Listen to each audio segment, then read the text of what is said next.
Today on Epic Deals, where we talk about the free game released by Epic every 2 weeks, we're going to be talking about Transistor and how it blends simplicity and complexity.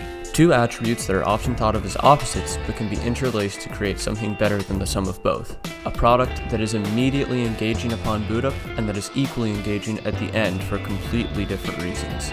Almost everything in Transistor adheres to the principle of simple to grasp and hard to understand fully, or as many people before me have put it, easy to pick up, hard to master. This is true for the gameplay, however, since you don't master a story or music for example, I'll be making this small alteration. This is what Transistor does, and Supergiant Games achieves this with layers of differing complexity.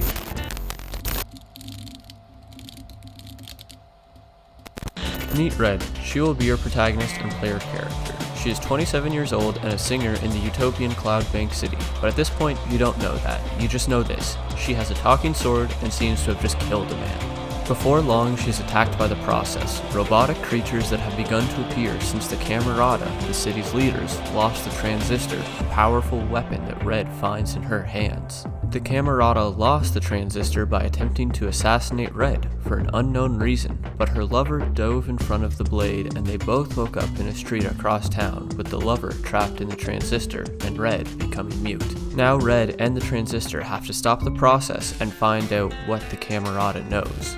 This is the driving plot of the game, and Supergiant crafts a wonderful story that is every bit as thrilling as it is interesting. There are many mysteries that are left unanswered as the credits roll, and this has led to fan theories about the nature of Cloud Bank City and what the Transistor actually is, but those get quite complex and spoil the story, so I won't be discussing them here. However, they are supported by a large amount of world building that Supergiant did.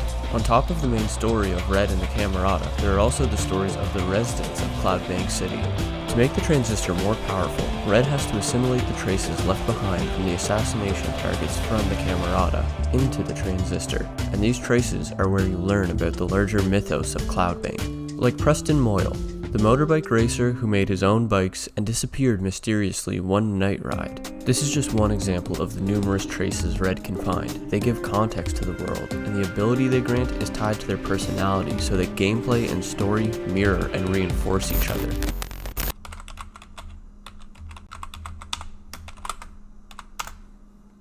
Combat in this game is unlike any other game I've ever played, and it feels very intentional. In the beginning, it seems turn-based with a twist, that the game can play out in real time, but at the press of a button, Red is allowed to execute a turn, in which she can plan out functions to use, movement, and plan ahead while the enemies are stood still. She has a limited amount of stamina that dictates the actions she can perform. Once the turn is over, Red can't perform any functions until the turn timer is refilled. This quickly splits the game into Red's turns and the enemy's turn when Red is in turn recovery.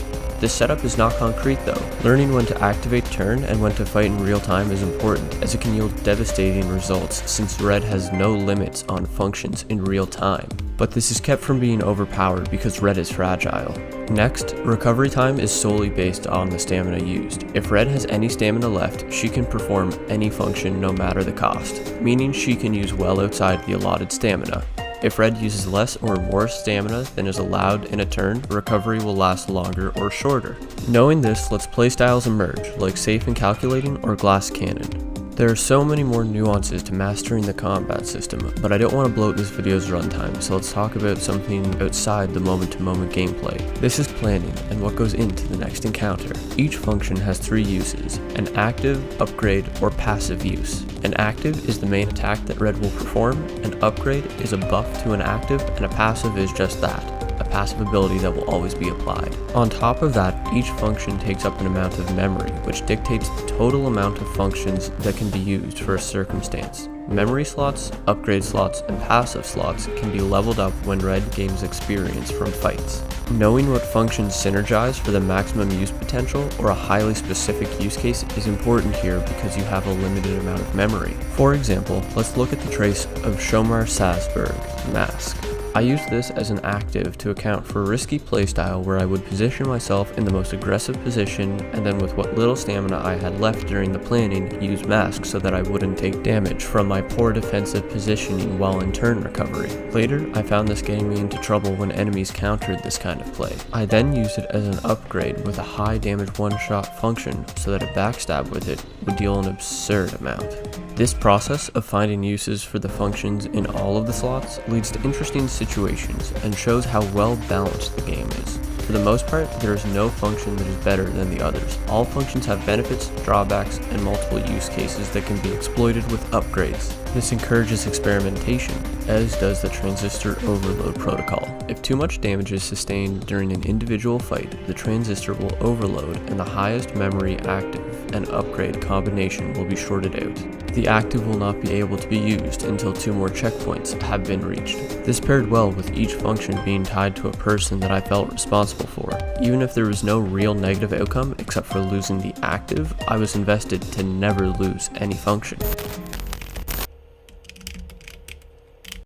The music in this game is beautiful, and it starts off simple enough. There is a background track for each area representing the theme or feeling that the area should evoke, but as soon as a turn is initiated, the backing track is removed and the player is left with Red humming a rendition of the music that was just playing. Almost like it was stuck in her head and she wants so badly to sing it, but can't because she lost her voice. This is reinforced by the controls since there is a button dedicated to humming. Red will lean against the transistor, focus in, and hum along with the music. This is the only time that both the humming track and the main track can be heard together in-game. These little moments were some of my favorite in the game. Getting to a new area and listening to the music there was phenomenal. This is executed perfectly to immerse the player further with Red as a character and exemplary of what Supergiant accomplished with this game.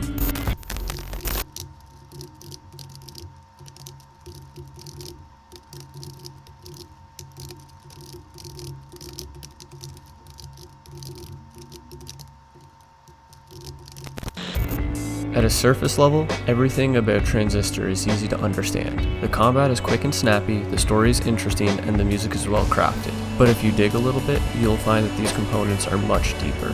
The combat is equal parts what you plan to bring as much as how you execute it. Knowing synergies, strategies against enemies, planning when to use turn, and how much stamina to use. The story is expansive with everything being explained in great detail as to why things played out the way they did.